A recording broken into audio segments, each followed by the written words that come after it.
itatak mo na! Ang kasama, mayong adlaw na usap ka natong tanan. May agya puntas barangay Talumo, din sa may areas Taal, ning atong dakbayan. Dini baga kasama residential area, pero tindaghanag yun sa mga kabalayan nga ito ang gisuot-suot ini. Pero nasangit yun ta.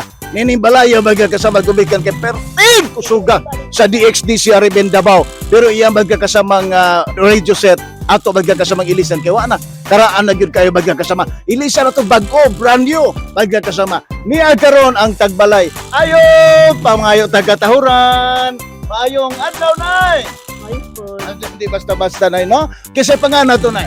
Elvira Dagaan. Si Nanay Elmira Dagaan, pila edad ni mo nay? 82. 62. Di ay gyud baga kasama. Nanay Elmira, nagtingog iyang radyo atong pagutan og unsang istasyon na ang ginapaminawan. Unsang istasyon na ang paborito? DXDC. DXDC yun. Di na yun na malalis. Na. Di na yun na maliso. Ina. Nga naman Nanay Elmira, paborito man yun sa inyong pamilya ang DXDC. Ako man. Wapo. Ang drama na ko pamita. Ang alas 2 kali. Basta ang Ang dumanan arhente. sa usa ka awit. Basta paano ang dumanan sa usa ka awit. Nanay na gyud siguro ni siya ang dumanan. O na nga di gyud sa kalimot. Tungod ana Nanay Elvira, niya na ang brand new nga radio set gikan sa DXDC Ariben Davao. Dawat! Oh! Gidawat na gyud. Pero kadita Nanay Elvira ato sa patingogon kay basig pagbilin migrasyong di butingog. Di be? Listingan na to. Di daw? Oh!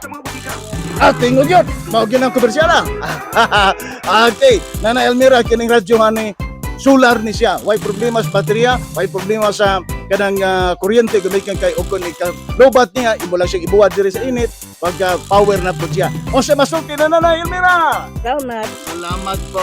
Okay, may kasama. Suki nga tit paminaw iyang radyong karaan na ilisan nato brand new radio set sa ato ang paglibot suroy karon diri sa may barangay Talumo ning ato sunod sa Davao. Radyo Mandudong Rinlobos Bog Tatak Arimen.